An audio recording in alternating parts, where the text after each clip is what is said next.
Hi, Adrian from Fatch Fitness. Today I wanted to cover how you go about preparing your core for any sort of exercise you're about to undertake. Now in the literature there's two modes of sort of core preparation that have been used or are discussed around being able to do leading up to doing some form of exercise. The first one's what's known as abdominal hollowing. Now this is a bit of an outdated technique, and it was actually quite popular with bodybuilders a couple of generations ago. It was really just a form of sucking your stomach in as far as you can, obviously not as much as shown in this image here, but it was about contracting your stomach, sucking it inwards, and that they believed helped in preparation for core stability. Recent research kind of shows now that it destabilizes the lumbar spine as not particularly useful exercise. The second technique is that of what's called abdominal bracing, and that's what I want to spend the time on today.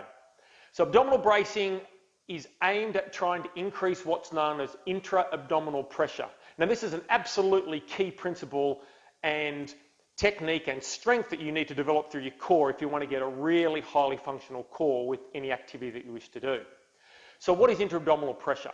So imagine your core really is a cylinder, and it's surrounded by a whole bunch of muscles.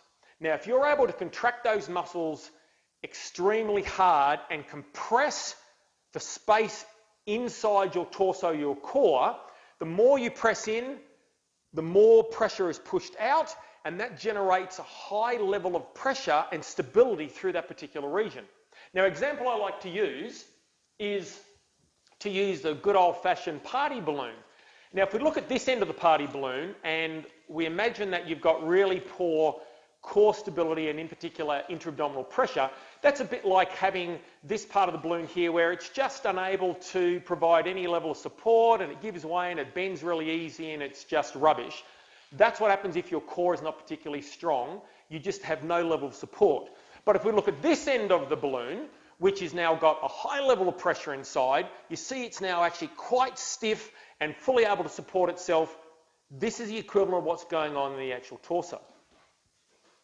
So we want to develop intra-abdominal pressure using the abdominal bracing technique. So what does that look like? So I find one of the easiest ways of teaching abdominal bracing is to do it from a kneeling position. So what you want to do, the key muscle that's involved in abdominal bracing is the external obliques. You will also get your transverse abdominis switched on, but the external oblique is the easiest one for you to be able to feel that you're doing things right. So how I get people to do this exercise is I get them to put their hands on their external obliques, which are their side abdominal muscles. What I then have them do is I then have them try and contract their abdominals with the goal of trying to slowly bring your belly button towards your spine. So you're not sucking in towards your spine, you're trying to contract in and try and sort of force your belly button towards your spine is the contraction you need. Now if you do that well, two things will happen. One is you will start to feel your core start to flatten out. Two, you'll also feel your external obliques will start to activate and you'll actually feel the muscles on the side here start to go hard.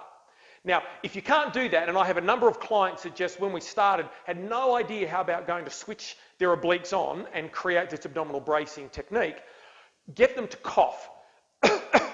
And what that does is your external obliques and internal obliques are actively involved in the process of coughing. And so that will actually have them being able to go, that's what my oblique being switched on feels like. You then obviously want to get them to the point where they are able to create an abdominal brace, switch their obliques on, and not have to go through the coughing process. The other thing I would suggest in terms of teaching people the best way of developing intra-abdominal pressure through your abdominal bracing is also to get your clients to hold their breath in the early stages.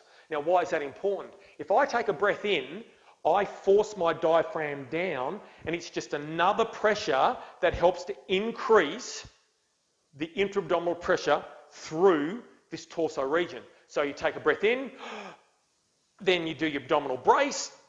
That's a way of being able to maximize intra-abdominal pressure through your torso, which is the key to developing high levels of stability when you're about to do some sort of activity such as lifting an external load, bending over, or placing some sort of load that potentially could put your lumbar spine at risk. So again, in summary, what you want to try and do is you want to try and learn how to abdominally brace through your core. You want to make sure you switch on your external obliques in particular, and you do that by putting your hand on there and making sure that those muscles go hard as you're creating that tension and pressure through your mid-torso prior to going and doing some particular activity.